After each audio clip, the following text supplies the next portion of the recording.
ইরানে যুক্তরাষ্ট্র ইসরায়েলের যৌথ সামরিক হামলার পেছনে উস্কানিদাতা হিসেবে কাজ করেছে সৌদি আরব, এমনটাই মন্তব্য করেছেন মার্কিন প্রেসিডেন্ট ডোনাল্ড ট্রাম্প। ট্রাম্পের এই মন্তব্যে মধ্যপ্রাচ্যের রাজনীতিতে তোলপাড় শুরু হয়েছে, কারণ এতে স্পষ্ট যে প্রতিবেশী মুসলিম দেশগুলোর বিপদে পাশে না দাঁড়িয়ে সৌদি আরব উল্টো যুদ্ধের আবহ তৈরি করেছে। রিয়াদ কেবল মৌখিকভাবে শান্তির কথা বললেও নেপথ্যে ইসরায়েল ও যুক্তরাষ্ট্রের সামরিক এজেন্ডা বাস্তবায়নে অগ্রণী ভূমিকা পালন করেছে। এই পেছনের দরজা দিয়ে ইন্ধন দেওয়ার বিষয়টি জানাজানি হওয়ার পর থেকেই ইরান সমর্থিত গোষ্ঠীগুলো ক্ষিপ্ত হয়ে উঠেছে। সৌদি আরবের এই দ্বিমুখী নীতির কারণেই রিয়াদ যেন আজ ব্যালিস্টিক ক্ষেপণাস্ত্রের লক্ষ্যবস্তুতে পরিণত হয়েছে।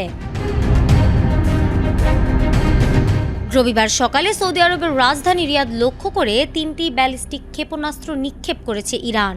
সৌদি প্রতিরক্ষা মন্ত্রণালয় এবং আন্তর্জাতিক সংবাদ মাধ্যম আল জাজিরা এই হামলার খবর নিশ্চিত করেছে। সৌদি সামরিক সূত্রের বরাতে জানা গেছে, আকাশ প্রতিরক্ষা ব্যবস্থা সফলভাবে একটি ক্ষেপণাস্ত্র রিয়াদের আকাশেই ধ্বংস করতে সক্ষম হয়েছে। বাকি দুটি ক্ষেপণাস্ত্র শহরের উপকণ্ঠে জনশূন্য মরুভূমি এলাকায় গিয়ে পড়ে।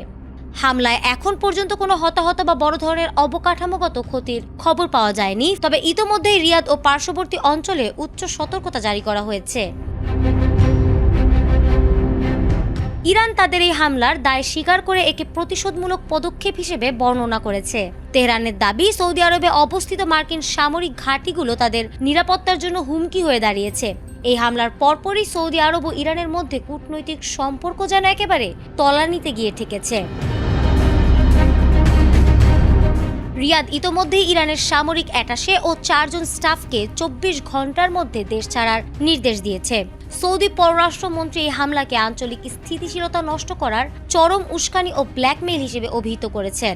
গত কয়েকদিনে ইরান শুধু সৌদি আরব নয়, কাতার ও সংযুক্ত আরব আমিরাতেও ড্রোন ও ক্ষেপণাস্ত্র হামলা চালিয়েছে। বিশেষ করে হরমুজ প্রণালী নিয়ে উত্তেজনা বাড়ার পর থেকে উপসাগরীয় দেশগুলোতে হামলার মাত্রা কয়েক গুণ বেড়েছে।